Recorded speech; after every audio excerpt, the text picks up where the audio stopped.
Thanksgiving is just days away, and there's a lot of prep that goes into the big meal. I'm learning. All right, there's a lot of misinformation also when it comes to Thanksgiving as well. Joining us this morning to bust some myths is our 9 News health expert, Dr. Payal Kohli. Dr. Kohli, good morning. Good morning. All right, so let's get into it.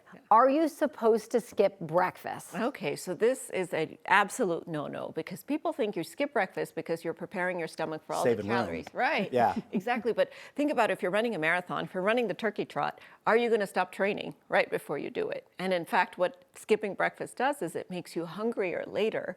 So you end up actually consuming more calories. So instead, they recommend some amount of protein in your breakfast. So 1 egg or some Greek yogurt with some nuts on it. But make sure you eat something in the morning. I would suggest later morning, like around 10:30, 11-ish, so that if you're starting dinner around 4, you're nice and satisfied. Maybe you consider a smaller breakfast than what you typically consume. What about if you do like the intermittent fasting? Yeah. You're used to not having breakfast. Well, I would say you still probably want to eat something because otherwise when you get to dinner time, if you're intermittent fasting, let's say till 10 a.m., you probably want to eat a little bit of peanut butter on a cracker or a little bit of avocado, something to fill your stomach, usually with some amount of protein and fiber so that your satiety signal is sort of triggered by the time you get to dinner. Otherwise, you're likely to start eating all those carbs as soon as you get there. Because we intermittent fast, but I can't do that till 2 p.m. I got to have a little something in the system.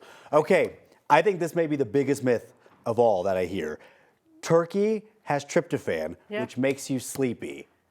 If you eat any kind of turkey, you're going to want to take that nap. True or false? So it does make you sleepy, but not because of the tryptophan. So this is a fiction. People think, oh, it's the tryptophan because that gets converted to serotonin and gives off melatonin, which is that sleep hormone, and that's what makes you sleepy.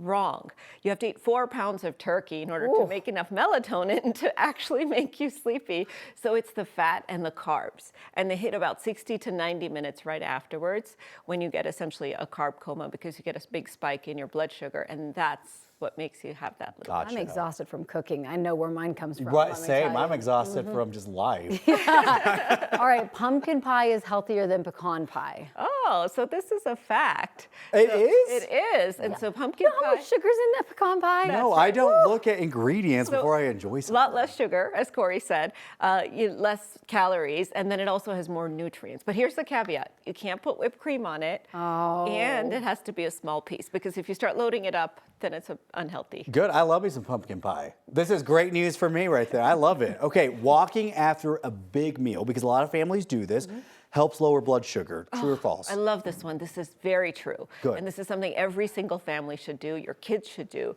So if you walk about 30 to 60 minutes after you eat, especially after a big meal like Thanksgiving, it could be a walk to the mailbox, to the park. It doesn't have to be exercise.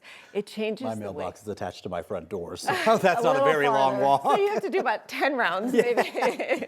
But essentially what it does is it makes your insulin work better, and it changes the way the body metabolizes sugar because your muscles get activated. So they start to take up some of that sugar. So it's one of the healthiest things you can do, not just on Thanksgiving, but really most days of the week. You should be walking for a few minutes after you eat. Helps to digest the food. So what I recommend is you have, your appetizers, you have your dinner, then you take a break, you go for that little walk, then you come back for that pumpkin pie without whipped cream. We always go on a walk afterwards to see the Christmas lights. It's kind of our way to get out of the house. Thank goodness that people decorated early, huh?